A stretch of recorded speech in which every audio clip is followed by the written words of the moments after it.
Фестываль дакументальнага кіно «Евразия Док» у Менску. Пераможца расійскі фільм пра падзеі Другой сусветнай вайны. Не упусціў магчымасці звярнуцца падчас імпрэзы да беларускіх падлеткаў амбасадар МЗС Расіі ў асобых даручэннях Радзівон Мірошнік. Прамаўляў ён пра вайну ва ўкраіне і жаўнераў ЗСУ, якіх называў пры гэтым нацыстамі. Яны прапаведуюць тую ж самую ідэалогію. А чаму гэта ўсё з'явілася? Гэта наўмысна робяць на захадзе і на гэта вылучаецца мільярды долараў. Пры гэтым у беларускія санаторыі ўжо афіцыйна паедуць расійскія вайскоўцы, якія ваююць супраць Украіны. Ініцыятыву ўладаў Ленінградскай вобласці Расіі ухваліў першы віцэ-прэм'ер Беларусі Мікалай Снапкоў. Это так просто жахліва, безумоўна, з маральнага пункту гледжання. Туды будуць фактычна прыязджаць забойцы, якія забівалі у агрэсіўнай вайне людзей на чужой зямлі, забівалі украінцаў, людзі, якія у сваім нават такім побытавым жыцці звыклыя да вельмі сумнеўных практык. Гледачам купалаўскага тэатру замест паўлінкі прапанавалі паглядзець спектакль «Чырвоны абоз» Томскага абласнога тэатру драмы. Все, давай, принимай. Это даст новый толчок развитию театрального искусства как у нас, так и в Томске. Сам спектакль адаптаваны пад сённяшнія рэаліі Расіі. У ім вядзецца гаворка як пра Другую сусветную вайну, так і пра канфлікт ва Ўкраіне. Мы это завязали с любовью к родине. Вот. Любовь к родине сравнили вот тогда, в 1941-1942 годах, и любовью наших бойцов сегодня к своей родине. Прымала наша сталіца і прадстаўнікоў акупацыйных уладаў Луганшчыны, з якімі намераныя наладжваць гандлёва-эканамічныя стасункі. Як зазначыў кіраўнік прарасійскай адміністрацыі Леонід Пасечнік, асаблівы інтарэс яны маюць да сельгазтэхнікі, насення і ўгнаенняў. Мы один народ, у нас одна вера, у нас одна богатая, очень великая и общая история, и об этом не нужно забывать. Беларусам жа ўжо цяпер прапаноўвалі пачаставацца слодычамі і мясной прадукцыяй з акупаваных тэрыторыяў на тэматычнай ярмарцы каля камароўскага рынку. Ян Федарович, Белсад. Можа, гаспадар пасечнік і яблыкаў падвёз на камароўку, бо пакуль што там яны каштуюць як далікатэсы ў 1,5 разы даражэй, чым у той жа Польшчы. До нас долучается ў студыю Зміцер Лукашук, вядомы журналіст Еврорадыё, суаўтар кнігі «Беларуская нацыянальная ідэя». Вечар добры, прывітанне. Прывітанне, вечар добры.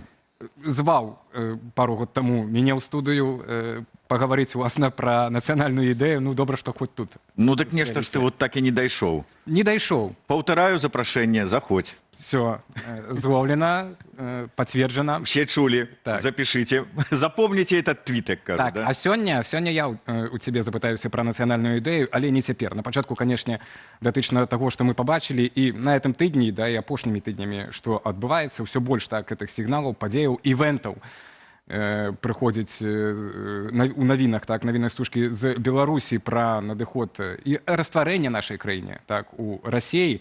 На якія падзеі ты перадусім звяртаеш увагу? Які бок ты глядзіш, каб вось зразумець, Беларусь ужо інкарпаравана, так? І колькі там той незалежнасці засталося? Куды нам глядзець? Ну, тут ёсць некалькі, безумоўна, фактараў. Эксперты, якія так больш паглыблена, там палітолагі і эканамісты, яны, безумоўна, глядзяць на вайсковае супрацоўніцтва, паглыбленне, паглынанне, эканамічнае уцягванне, заканадаўчае, калі глядзець пра гэтую так званую саюзную дзяржаву і што там падпісваюцца гэтыя дарожныя мапы і гэтак далей.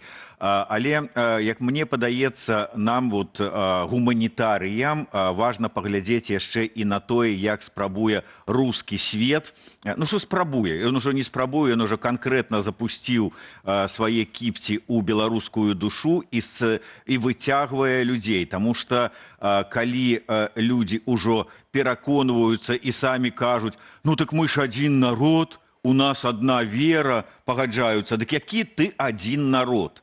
Ну, при ўсім жаданні мы суседзі, мы не адзін народ, мы розныя народы. Я ўжо не кажу пра розныя веры і пры тым, што на Беларусі заўсёды было вельмі шмат розных веравызнанняў. І таму трэба глядзець пра тое, што ў адукацыі адбываецца, як спрабуюць там перакаваць, яны нарэшце зразумелі гэта, што варта звяртаць увагу на моладзь, спрабаваць яе перацягнуць, ей адразу закласці нейкія канцэпты вось гэтыя рускамірскія сюды, таму вельмі шмат ідзе вось гэтыя нейкія там патрыятычныя лагеры, вайсковыя навучанне і ўсё астатняе. Там культура, што адбываецца ў кінематографе, што адбываецца ў тэатры. Мы зараз паглядзелі сюжэт «Купалаўскі тэатр», рэжысёр Купалаўскага тэатра. Два слова не можа звязаць па-беларуску. Рэжысёр у тэатры самым беларускім, здавалася, да гэтага часу месцы. Так, ну я вось удакладню толькі па фактуры, яшчэ сапраўды, вось Міністэрства ўнутраных спраў уже раней рэпартавала, а цяпер расследаванне нашых калег з БРЦ выйшла пра тое, што 2500 беларускіх дзяцей наведваюць ваенна-патрыятычныя клубы, якія ўваходзяць у склад фонду «Маладая гвардыя». Так, і дзяцей рыхтуюць да вайны пад выглядам патрыятычнага выхавання. Я з табой пагажуся, што для мяне асабіста это вось бадай самае страшнае, бо невядома, што цяпер рабіць, каб этаму процістаяць, каб не атрымалася так, як нашыя бацькі, вось нашага пакалення, якія савецкую школу прайшлі, выхаванне, маглі быць суперлюдзьмі і гэтак далей, але там, ну, ведаць толькі тыя пастулаты, якія ім казалі ў школе, і не болей, так? І пра ракеты савецкія, і хаця там на зямлі, я ж казаў, пра сённяшнія яблыкі, так? Не можам нармальна яблыка вырасціць, зато ракеты хочам самыя крутыя ў свеце збіраць. Вось як супраць гэтага змагацца, вось што рабіць, і я бачу таксама з боку дэмакратычных сілаў, так, такое трошкі анямення, так, ад этой сітуацыі. Ну, так, бацькам размаўляць з дзецьмі, але ж гэта недастаткова. Мы нават бачылі, ў нашай ніве была публікацыя днямі пра тое, што дзіцё прыходзіць у адэкватных бацькоў і расказвае пра тое, што мы цяпер змагаемся з немцамі. Ну так. Што рабіць? Разумееш, я выдатна разумею прадстаўнікоў дэмакратычных сілаў, таму што ўплываць унутры Беларусі на нейкія працэсы, у іх сапраўды рычагоў ніякіх няма. Як бы яны там не заяўлялі адваротнае, што яны на сувязі, там яны могуць там нешта там уплываць, насамрэч не. І тут вельмі важна назіраць за працэсамі. Мы можам досыць так, ну, как бы скептычна і не скептычна ставіцца пра тое, як, скажем, у тиктоку пашыраюцца і колькасць, і якасць, і увогуле папулярнасць ролікаў на беларускай мове ці звязаныя з Беларусю, якія здымаюцца там, у Беларусі. Як спяваюць песні, як это ўсё вот так вот нейкія блогеры звяртаюць. Ну, думаеш, ну, тикток, ну, што гэта такое? Насамрэч, гэта вельмі шмат уплывае на моладзь. І нам, да, сапраўды кажуць, што тут зараз задача бацькоў. Ім важна, каб яны захавалі, што ж такі абаранілі сваіх дзяцей ад уплыва гэтага рускага свету і гэтак далей. Но можа быць сітуацыя абсалютна розная, што бацькі акурат такі могуць быць рускамірцамі, лукашыстамі і яшчэ што-небудзь, а дзеці пад уплывам тых же самых тиктокаў, пад уплывам, я не ведаю, там дзе-небудзь нарэзка сюжэтаў у тиктоку, там в інстаграме, у фейсбуку, з Белсата, з Еўрарадыё, там з Маліны, там ці яшчэ з каго-небудзь, з Маланкі, яны паглядзяць, і гэта для іх больш будзе, чым размова з дарослымі, што не факт, што яны іх перавыхаваюць. Ну, дзякуй, падтрымаў. Ну, прынамсі, гэта мы можам рабіць, будзем працягваць гэтым займацца. Калі казаць пра, вось, вяртаючыся да таго, што так Лукашенко падпісвае гэтыя пратаколы, так, паступова абмяжоўваючы суверэнітэт, незалежнасць краіны. Ну, і мы ведаем, што людзі, в прынцыпе, это тавар такі цяпер хадавы для кіраўніцтва Беларусі. Прадалі 52 палітвязня за запчасткі для Белавіі. А па якому курсе і кошце, вось, на твою думку, Лукашенко прадае Маскве ідэю нацыянальнай ідэнтычнасці, так, беларускай? Як эта схема працуе, так, што мы, напрыклад, у гэтым годзе не пакажам Паўлінку, але, Володя, ты нам дасі $500 мільярда крэдыту. Я думаю, што мы занадта добра думаем пра Лукашэнку, вот калі ставіць пытанне так. Таму што для яго пытанне нейкай нацыянальнага там суверэнітэта, ідэнтычнасці, каштоўнасцяў нацыянальных, культурных, гістарычных, як па мне, абсалютна яму абыякавыя, не маюць значэння, і ён не лічыць гэта за тавар увогуле.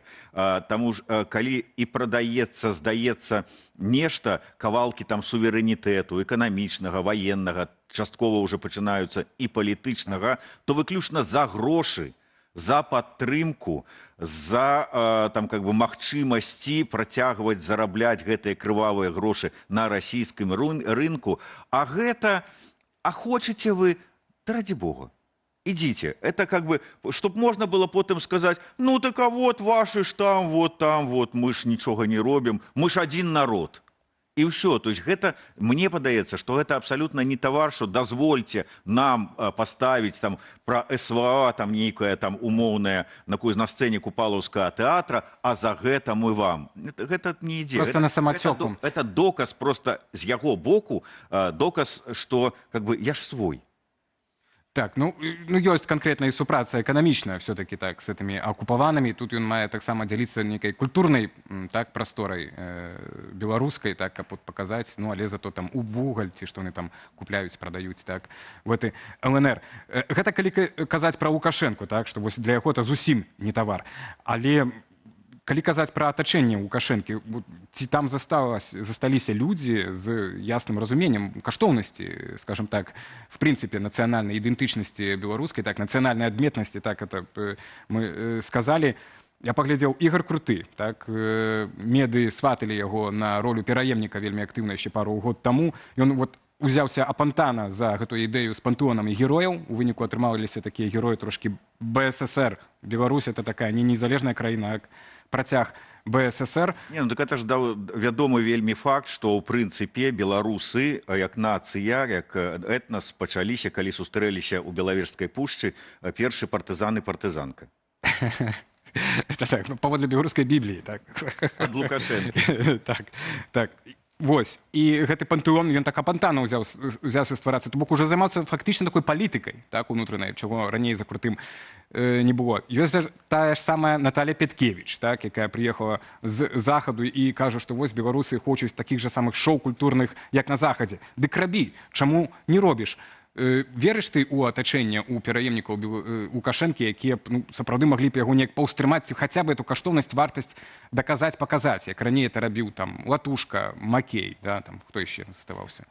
Ну, мне цяжка сказаць пра цяперашняе яго атачэнне, бо калі мы мелі магчымасць працаваць у Беларусі, мы прынамсі мелі магчымасць хадзіць у палату прадстаўнікоў, сустракацца не толькі з так званымі дэпутатамі, але і з міністрамі, задаваць пытанні і проста глядзець і ацэньваць людзей. Зараз мы такой магчымасці не маем. Хто там, пераважная большасць, як мне падаецца, увогуле, для якіх тая ж самая Петкевич, пра якую Латушка расказваў, і я раней таксама чуў, што яна на дух не пераносіць нічога беларускага, як прыбліжаныя яго прапагандысты, той же самы Азаронак, для якога толькі дядя Вова ў галаве і рускі мір, як той же самы Тур, які нават уступаючы ў дыскусіі ў чаце рэфарматараў, не можа нікога назваць апроч там Пушкіна, Дастаеўскага і іншых там расійскіх нейкіх класікаў.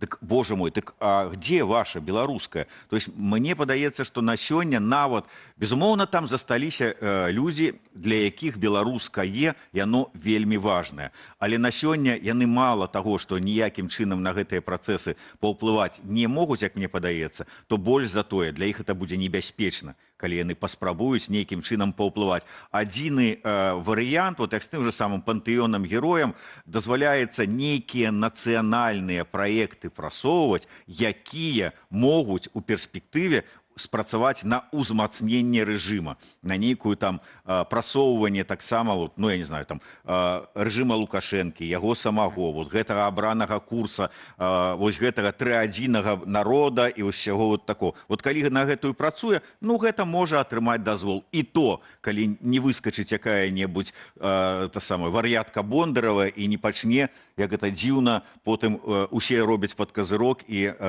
выконваюць тое, што некая сумасшедшая патрабуе. беларуская нацыянальная ідэя, ты дзесяткі інтэрв'ю так правёў, а вось на дадзены момант, у дадзеным перыяд часу, так 5 год пасля 20-го года на трэці год вайны ва ўкраіне, як яна змяняецца нацыянальная ідэя, што цяпер, на твою думку, самае важнае, чаго трымацца? Ну, безумоўна, змяняецца нездарма усе нашыя 3 кнігі, яны как бы падзелены на 3, умоўна кажучы, гістарычныя перыяды. Першы, калі у нас было вельмі мала цікавасці да свайго беларускага, толькі вось у, так бы мовіць, беларускай бурбалцы да 20-го года, потым вось менавіта 20-й год і вот это абуджэнне.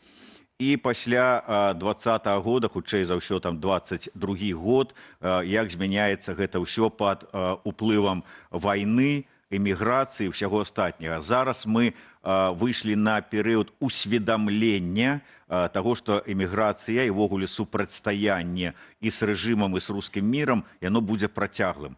І таму, безумоўна, наша бачанне месца, ролі чыннікаў, якія мусяць спрацоўваць у гэтым накірунку нацыянальнай ідэі, таксама змяняецца. Безумоўна, з аднаго боку, гэта захоўванне сваёй ідэнтычнасці, з другого боку, выжыванне як нейкай такой супольнасці арыентаванай, беларусаарыентаванай. Ну і, безумоўна, падтрымка таго, што па магчымасці таго, што застаецца ў Беларусі беларускага. Ну вось так, бо тут варта хіба што ўсё-такі раздзяляць розныя стратэгіі для беларусаў, што застаюцца ў Беларусі. Это вось захаванне, так, фактычна трошкі такое, ну, як пад акупацыяй, да, фактычна як пад акупацыяй, так, жыццё. А з боку тых, што выехалі, эміграцыі палітычнай, это актыўнае нейкае прадукаванне нацыянальна арыентаваных нейкіх прадуктаў? Ну так, безумоўна, як любіць казаць Александр Чарнуха, трэба рабіць сваё і рабіць яго якасным. Калі яно будзе сапраўды якаснае і цікавае, і сваё, то яно будзе прывабліваць людзей. Я некалі смяяўся, калі ў 19-м годзе яшчэ шэры кардынал усіх дэмакратычных сілаў Франак Вячорка сказаў, што беларуская нацыянальная ідэя павінна быць сэксі. Але насамрэч, калі падумаць, яна павінна быць сэксі, ну, умоўна кажучы, яна павінна прывабліваць. І таму трэба рабіць усё, каб гэта наша беларускае не было. Безумоўна, патрэбна захаванне нейкай аўтэнтыкі, нейкага этнасу, нейкага фальклорнага такога складніка. Але, выбачайце, паглядзіце, як тыя ж самыя фальклор, але ў сучаснай апрацоўцы і ранжыроўцы падрывае і падабаецца публіцы моладзі ў тым ліку. Дастаткова паглядзець на тую ж самую Шуму, на Крыві, на іншых выканаўцаў. То бок сваё, яно заўсёды будзе цікавае. Галоўнае знайсці разыначку, якія падаць.